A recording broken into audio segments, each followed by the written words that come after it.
तो यहाँ 0 पे है, इसके टाइम में क्या माना गया? 0 बिफोर द लाइफ, यानी ईसा मसीह के जन्म के पहले के जो समय है उसको क्या मान लिया गया? BC। क्या मान लिया गया? और इसके बाद के समय को मान लिया गया AD। क्या मान लिया गया? इसको इंग्लिश में बोलते हैं एना डोमिनी। क्या बोलते हैं? इसको बोलते हैं ईस्वी। क्या बोलते हैं? इसको क्या बोलते हैं? इसलिए इनका जन्म हुआ जैसे 563 BC में, तो मृत्यु कब हुआ? तो उल्टा चलता था। क्या चलता था?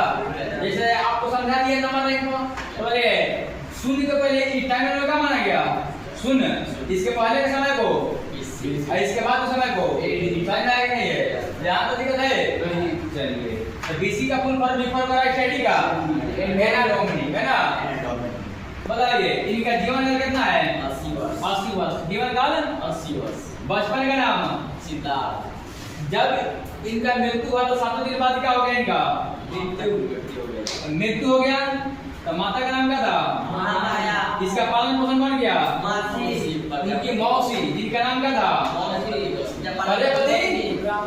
पिता का नाम एक राजा समझे कि गांव वहां का नहीं होता है, मुखिया प्रमुख, उस टाइप का आदमी थे। कौन?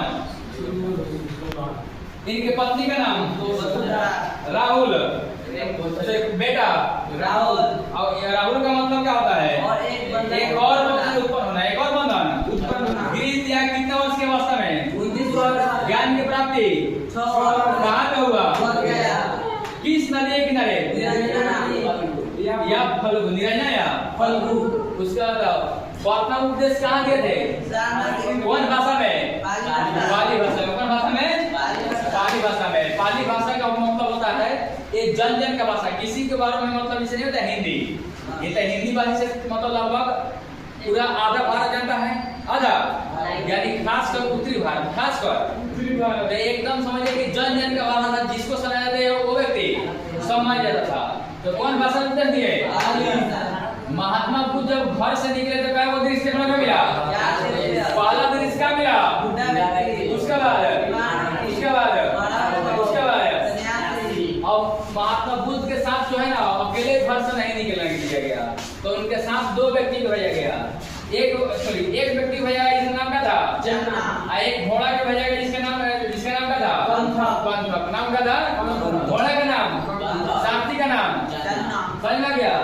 गौतम बुद्ध के प्रथम गुरु कौन थे? अलार। गौतम बुद्ध के प्रतीक चिन्ह याद रखना है। गौतम बुद्ध के प्रतीक चिन्ह जब ये अपने माँ के गर्भ में पल रहे थे तो इनको उसको क्या बोला गया? जन्म हुआ था। यौवन को क्या बोला गया? गृह त्याग को ज्ञान की प्राप्ति, समृद्धि को क्या बोला गया? प्रथम उपदेश को क्या बोला गया? मृत्यु को। महात्मा बुद्ध के मृत्यु को क्या बोलते हैं? महापरिनिर्वाण। महात्मा बुद्ध के मृत्यु क्या कहते हैं? महात्मा बुद्ध के गृह त्याग को क्या कहते हैं? महाजीवेश्वरमन। प्रथम उपदेश को क्या कहते हैं? धर्म के प्रवर्तन। इन्हें लाइट ऑफ एशिया का नाम सभी